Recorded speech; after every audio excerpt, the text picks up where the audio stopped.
Today we're going to talk a little bit about 17-inch production monitors. We have our 1703, which you've probably seen in our durability test videos where we've shot it with bullets and paintballs and hit it with bats. And those are cool tests, but those are probably not things you're going to see on a set. But the reason we went to such great lengths to prove its durability is because we heard such great things about the Panasonic, which has been a staple of this industry for a very, very long time. And mainly because people say it's built like a tank. And we wanted to take that, run with it, and even up it a little bit further from a convenience factor with the screen protector and just that full milled metal housing. We've heard things about the Sony, which obviously has a great image, but you know, it's had durability issues, and if you do scratch the screen or break the screen, it's an expensive fix, and sometimes it takes a long time to actually get it repaired. So we wanted to avoid that as much as possible with this product. And in a controlled lighting environment like this, the image quality on all three of these products are pretty great. I mean, the Panasonic really holds its own. I'm really impressed with it. The OLED obviously looks fantastic, and the 1703 really holds its own in the mix there. But the big difference you're going to see is when you take these products outdoors into an uncontrolled lighting environment where there's lots of ambient light.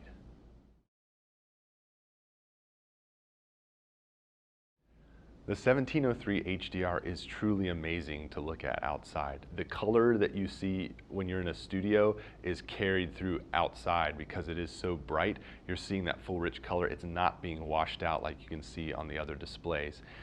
And that just purely has to do with the brightness. And it actually looks better to the naked eye than it does in this footage because we're shooting with a camera that doesn't have as good as dynamic range as your eye. So it really was an impressive thing to set these things up and see how they looked when the sun was hitting them right in the face. And this is going to save you a lot of setup time because you're not having to build a tent around the monitor, so you can move to location and set up very quickly and move to another location right after that without having to do very much.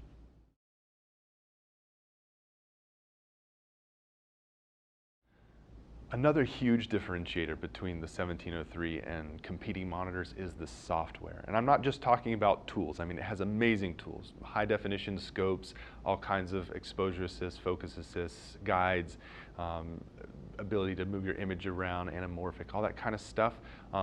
But it's the way you access them through the page builder. You can design your own custom pages of settings with up to 8 different settings at a time, and you can switch back and forth between those different pages with the press of a button, and they're all laid out there right for you. And so if you're not that familiar with it, you just start pressing buttons and you learn it very quickly, and that just changes the way that you shoot. It's night and day at the speed in which you can go.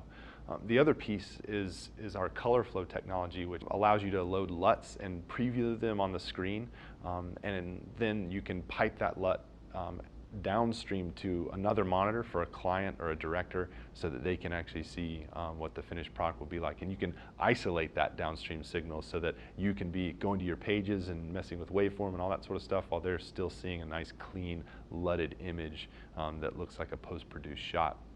We know that you really want to nail your shots, and that's what these products are designed to help you do.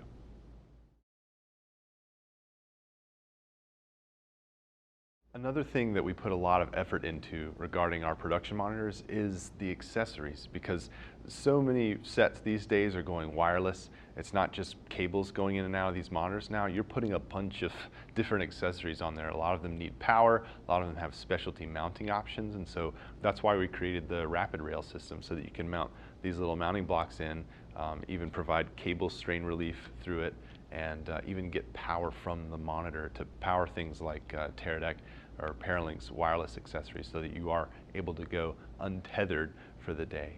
With a lot of these other products we've seen in the field, you're seeing a lot of duct tape and gaff tape and just random power solutions thrown on there, and it gets pretty janky pretty quick. And so a goal of ours was to try to provide a solution that was very quick to put accessories on, take them off, just go nuts really without having to use a ton of tape. When it comes to power solutions for your monitor, we just decided to keep it very simple, to use the same things you're using already, which are Anton Bauer batteries, V-mount batteries, the IEC standard power plug, and 4-pin XLR, and even 3-pin XLR for the 32 we have. Those are things you're probably already using if you're using a production monitor, so our monitors will just drop straight in and start working for you. Powering the monitors using those methods will also power the 2-pin LEMO output on the monitors to provide power to your wireless receiver or whatever else. You're also providing power to the USB inputs, which means that you can charge your phone, which might be the most important thing. We've spent a lot of time and energy developing these production monitors, and we think that they're going to be tools that will help you get the shots you want faster than you've ever been able to before. But ultimately, we want to hear that coming from you. So contact your local rental house and try one of these things out on your next shoot. Or they're available for purchase on SmallHD.com.